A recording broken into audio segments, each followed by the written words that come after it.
नमस्कार. पत्रकार हेमंत सुशीला श्रीराम जोशी. मित्रांनो, रेल्वेनी एखादं जोडपं प्रवास करत असतं.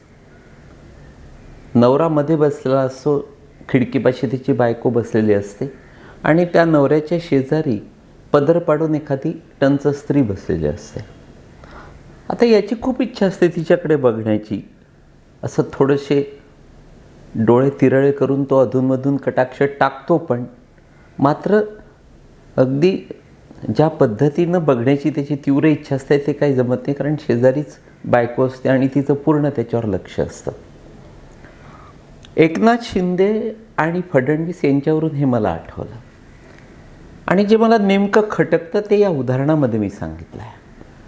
तुम्ही बघा, एकनाथ शिंदे आणि फडणवीस विविध कार्यक्रमानिमित्तानं किंवा प्रसारमाध्यमांशी बोलताना किंवा आणखी वेगवेगळ्या विषयांवर जेव्हा तुम्हाला दिसतात, भेटतात, तुमच्या नजरेनं तुम्ही त्यांना बघू शकता, तेव्हा तुम्हाला एक लक्षात येत असेल की एकनाथ शिंदे यांची अवस्था त्या रेल्वेनं प्रवास करणाऱ्या पुरुषासारखी झालेली असते. म्हणजे ते अतिशय तुच्छतेनं किंवा काहीशा नाराजीनं फडणवीसांकडे कटाक्ष टाकतात किंवा आपल्या आणि फडणवीसांच्या जणू काही संबंध नाहीत, दोघांमध्ये वितुष्ट आहे, एकमेकांच्या आम्ही वैरी आहोत, कट्टर शत्रू, या भावनेनं शिंदेंच्या चेहऱ्यावर भाव एकवटलेले असतात. मला असं वाटतं की हे घडता कामा नये. फार चुकीचा मेसेज त्यातून जातो. फडणवीस फारसं त्याकडे लक्ष देत नाही, परंतु त्यातून शिंदेंविषयीची निगेटिव्ह भावना लोकांमध्ये पसरते. स्वतः एकनाथ शिंदेंनी ते टाळायला पाहिजे. त्यातून उघड विरोध दिसतो आणि त्याची सिंपथी फडणवीसांना मिळते. मायनस पॉईंट्स शिंदेंकडे जमा होतात. हा विषय आठवला अलीकडे त्या दिनाचं महत्त्व साधून त्या नव्या मुंबईतल्या विमानतळावर शिवाजी महाराजांचा 20 फुटी ब्रांझचा पुतळा बसवण्यात आला. त्याचं उद्घाटन होतं. आता ते उद्घाटन अर्थातच फडणवीसांच्या हस्ते झालं आणि त्या ब्रांझ पुतळ्याचं करता धरता किंवा ते सारं घडवून आणलं ते गणेश नाईक यांनी. गणेश नाईकांनी रायगड जिल्ह्याची आदिती तटकरे म्हणून तिला बोलावलं किंवा रायगड जिल्ह्यातले आमदार किंवा रामशेठ ठाकूर वगैरे सगळे त्यात दिसत होते. पण कुठेही एकनाथ शिंदे दिसले नाहीत आणि ते जसं मला खटकलं तसं शिंदेंना आणि त्यांच्या साऱ्याच मंत्र्यांना, आमदारांना ते खटकलं. हे घडता कामा नये. मतभेद असतात, मनभेद असतात, पण या पद्धतीच्या महत्त्वाच्या कार्यक्रमांना तुम्ही या राज्याच्या उपमुख्यमंत्र्याला किंवा ठाणे, रायगड त्या परिसरातल्या तुमच्याच महायुतीतल्या एका मोठ्या नेत्याला न बोलावणं अप्रत्यक्ष अपमानित करण्यासारखं आहे. वास्तविक फडणवीसांनीच तिथे त्याला खडसवून टाकलं असतं तर गणेश नाईकांची ती हिंमत झाली नसती. पण फडणवीसांच्या ते लक्षात आलं नसेल किंवा लक्षात आणून दिल्या गेलं नसेल. अन्यथा फडणवीस मोठ्या मनाचे आहेत. गणेश नाईक तुम्ही हे करू नका, त्यांनी त्यांना स्ट्रिक्टली सांगितलं असतं आणि मग तो गोंधळ झाला नसता, ती नाराजी वाढली नसती जी वाढली. आता गंमत अशी आहे किंवा योगायोग असा आहे की एकनाथ शिंदे, अर्थातच एकनाथ शिंदेंच्या आधी ठाणे जिल्ह्याचं शिवसेनेचं नेतृत्व आनंद दिघे सांभाळायचे. आनंद दिघेंकडे ती जबाबदारी होती आणि तेव्हापासून म्हणजे पूर्वापार गणेश नाईक आणि आनंद दिघे या दोघांमध्ये विळा भोपाळचं होतं. वास्तविक दोघंही एकेकाळी बाळासाहेब ठाकरेंचे लाडके आणि पट्टशिष्य, दोघेही ठाणे जिल्ह्यातले, दोघांनाही अनन्यसाधारण महत्त्व. पण दोघांमध्ये का कोणत्याने कधीच पटलं नाही आणि तीच री पुढे शिंदेंनी ओढली. त्यांनी देखील गणेश नाईकांशी जुळवून घेतलं नाही, जमवून घेतलं नाही. त्यामुळे आजही महायुतीमध्ये एकत्र असताना एकनाथ शिंदे आणि गणेश नाईक यांचं विळ्या भोपळ्याचं सूत आहे.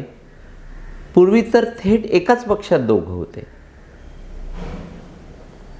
त्यानंतर गणेश नाईक राष्ट्रवादीमध्ये गेले, पण राष्ट्रवादीत गेल्यानंतर सुद्धा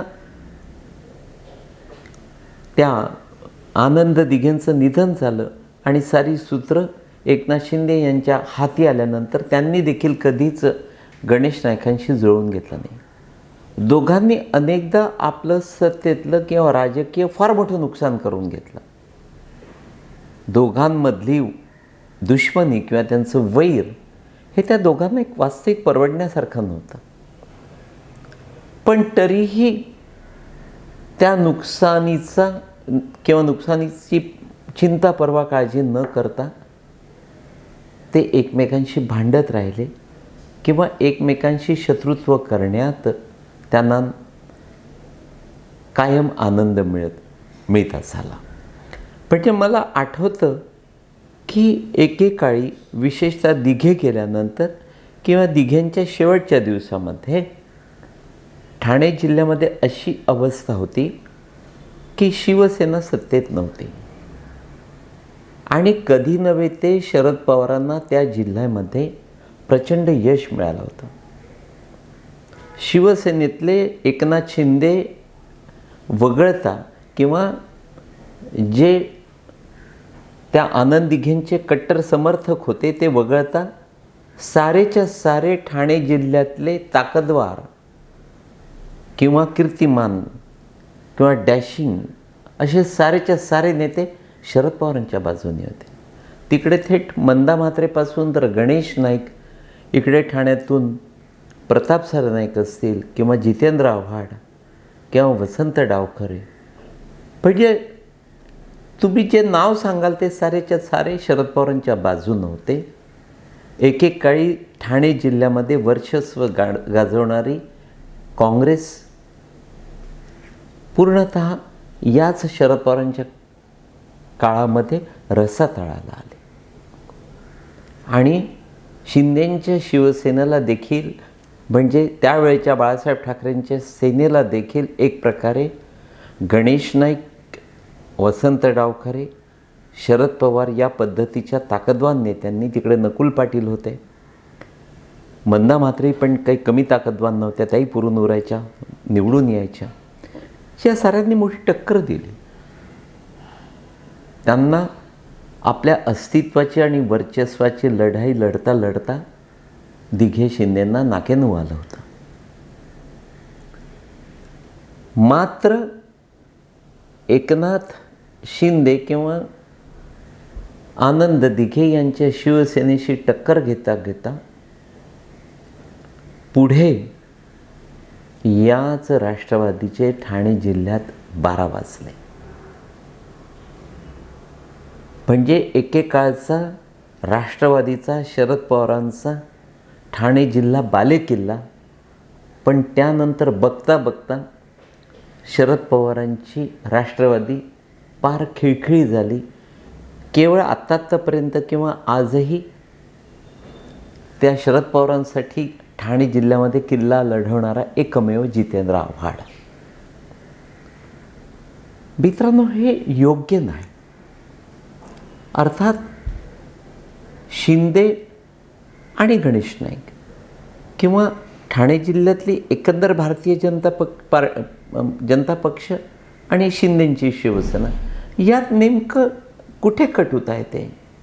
ते एकमेकांशी का जुळवून घेत नाही? गणित फार सोपं आहे, पण ते सोडवायलाच कोणी तयार नाही. त्याची जबाबदारी वास्तविक आता फडणवीसांनी घेणं गरजेचं आहे.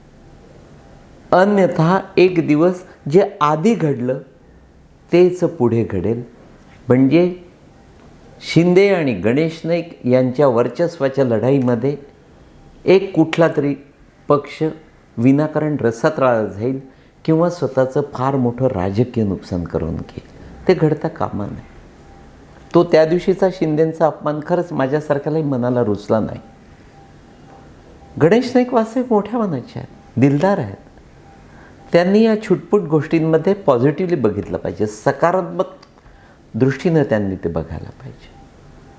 त्यातून त्यांच्याविषयी आणि विशेषतः फडणवीसांविषयी ठाणे जिल्ह्यातल्या, रायगड जिल्ह्यातल्या शिवसैनिकांचं मत चांगलं होऊ शकतं.